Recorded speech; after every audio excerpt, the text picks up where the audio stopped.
What's going on, guys? Welcome back to one of the most important videos that you guys will see today. We are going to be doing a tables, ladders, and chairs prediction video, match card order video. There goes my freaking phone again. So I'm just going to mute that. But, so I don't know if you guys live under a rock, but TLC is tonight. We got 6 hours. It's going to be, as the kids say, lit. I mean, I'm not expecting much, but I have known that SmackDown has delivered for the last couple pay-per-views, stuff like that. So I really am expecting a lot from them. But as you guys can see, though, I do not have the green screen behind me today because I took it down because this stuff was over here before. But now it's all flipped around, and the green screen is where my computer is because I just felt like moving stuff around. But at this point in time, there is no kickoff match as far as I know. But with that being said, I do expect to see a kickoff match with American Alpha, probably against the Usos. Something like that. That could be a main card thing because there is only 6 matches scheduled right now. We could see another Apollo Crews versus the hell's that guy's name? Kurt Hawkins.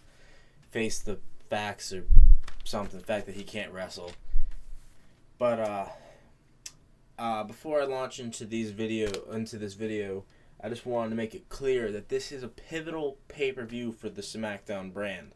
Just like in a few weeks, Roadblock End of the Line will be pivotal for Raw.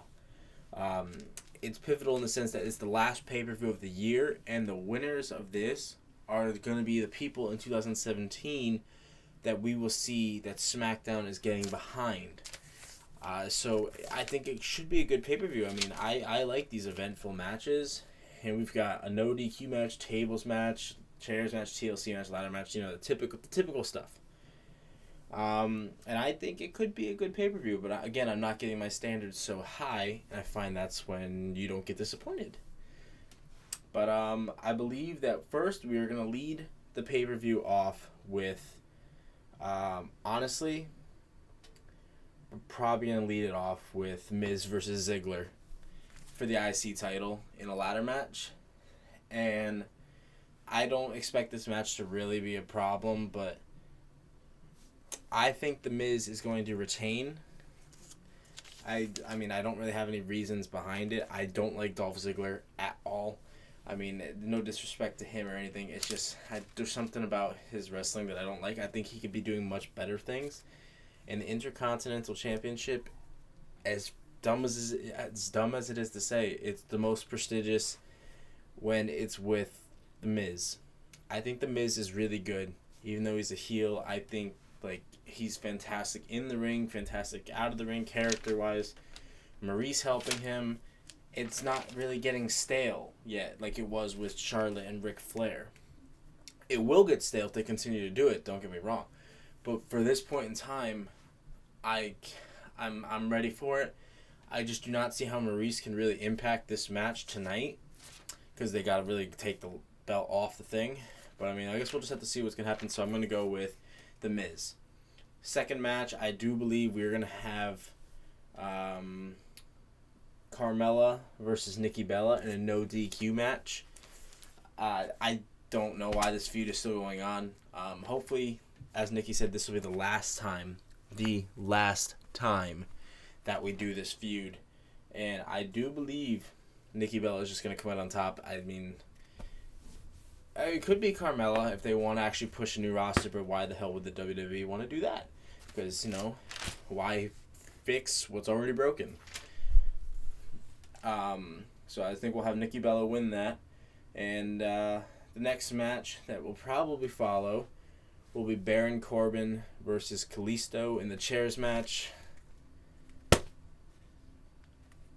I don't know. A lot of people say Baron Corbin will win because he's got the higher betting odds or whatever, which I think would make sense. Kalisto can do great things, just not with Baron Corbin. He's not a freaking jobber. Kalisto could be the new Rey Mysterio if the WWE just gave him the freaking chance. God damn. But with that being said, Baron Corbin is probably going to stomp Kalisto out. That's just... It's just how it's going to go. But then we're probably going to have... well, not probably. The next match is definitely going to be Alexa Bliss versus Becky Lynch in the tables match for the SmackDown Women's Championship. I do think that Becky Lynch is going to retain.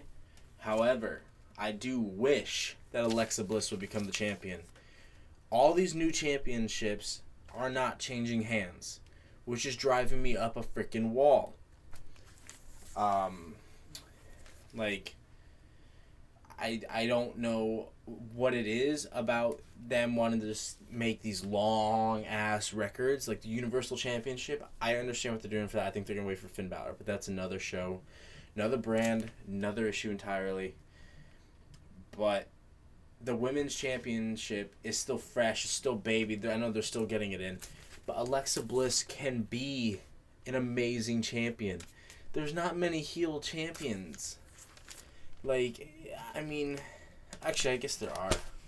The Miz, Styles. Styles isn't really a heel. Let's be real. The WWE can push Styles as much as they want as a heel, but everyone's still gonna be marks about AJ Styles. Everyone's gonna want his testes and all this other stuff. But I mean, what are we gonna do?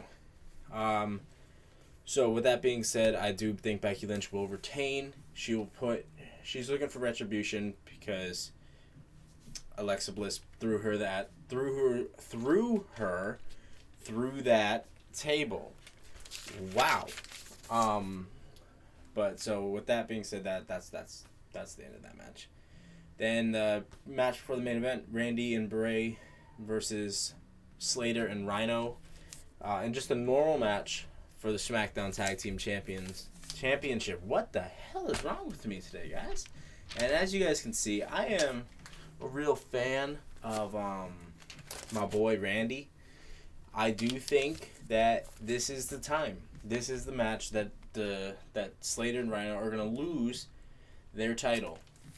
I just think this match will either go one of two ways. I think this match is going to be a very pivotal match because if they win, Randy keeps up this whole charade, or maybe it's not a charade, and they become SmackDown Tag Team Champions, and then they have this long reign until someone like the Hype Bros maybe knocks them off. Or actually no, American Alpha. I love the Hype Bros, but American Alpha is due for a championship opportunity, and what better way for retribution for losing to Bray and Randy than to take the belts at WrestleMania. That's what I'm thinking right there. But with all that being said, if they lose, I think it's time for Randy to turn on Bray and be like, yeah, this was just a thing. There's no devil in my ears, blah, blah, blah. But, I mean, I do like him as the Wyatts, but it doesn't really make sense. Maybe just because I like him as a face. He's a good heel, but he's a better face. He's an all-around good guy. He's a good guy. Randall. And then, of course, the main event, Styles versus Ambrose.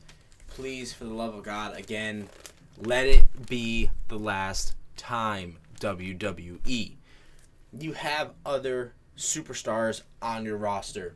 Let them get a shot. Baron Corbin, give him that damn title shot opportunity. He is phenomenal. No pun intended.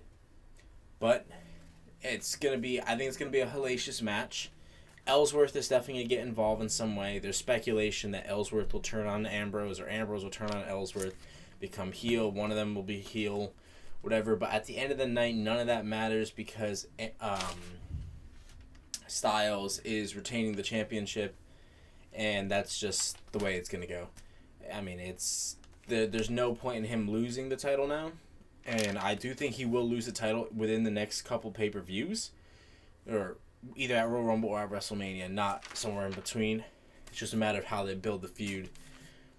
But yeah, so that's what's gonna happen. But let me go through the possible rumors right now.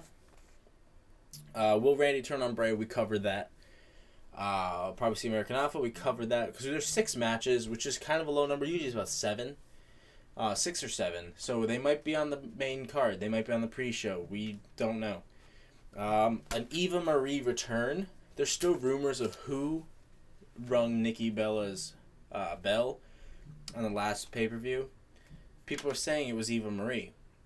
I think it was Natalya because she's a little crazy, but she's also becoming a slow baby face, trying hard to be funny and whatever. But Eva Marie might show up. She might not wrestle. She might interfere in that match and cost Nikki the win because, like, it's been a long time since we've seen Eva Marie since her suspension. And she's got to come back at some point because she's just going to be a dying thing. She's going to get booed no matter what.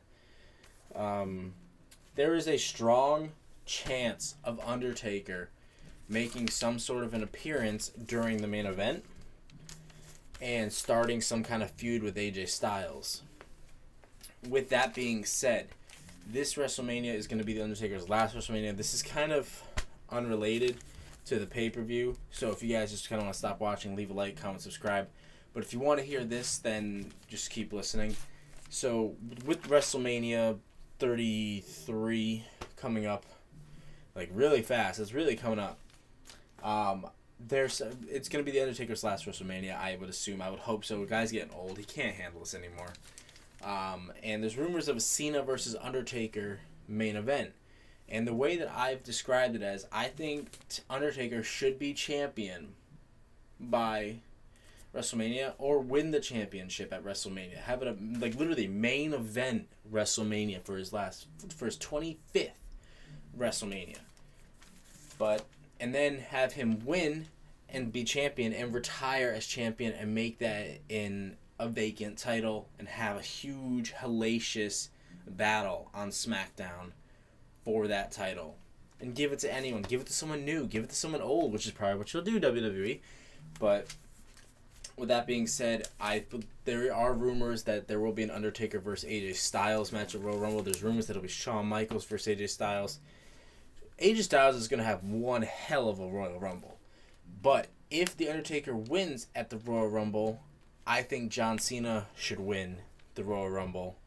I know everyone's going to hate that because everyone pushed John Cena, blah, blah, blah. John Cena sucks. Whatever. But it would make sense for him to go on to WrestleMania and win. AJ Styles could use his rematch clause. Have a triple threat. Get this with me, guys. Undertaker, John Cena, AJ Styles, triple threat, World Heavyweight Championship, main event, WrestleMania 33. Boom. I called it. You heard it. How sick would that be? Ooh, I got chills just thinking about it. But yeah, that's pretty much it, guys. If you guys have any disagreements, then you can tell me right to my face right now because I don't care what you think. I'm just kidding. Please leave a like. Ooh, there goes my computer. Leave a like, comment, subscribe, whatever. Let me know what you're feeling about the pay-per-view. With that being said, hope you guys have a great day. Adios.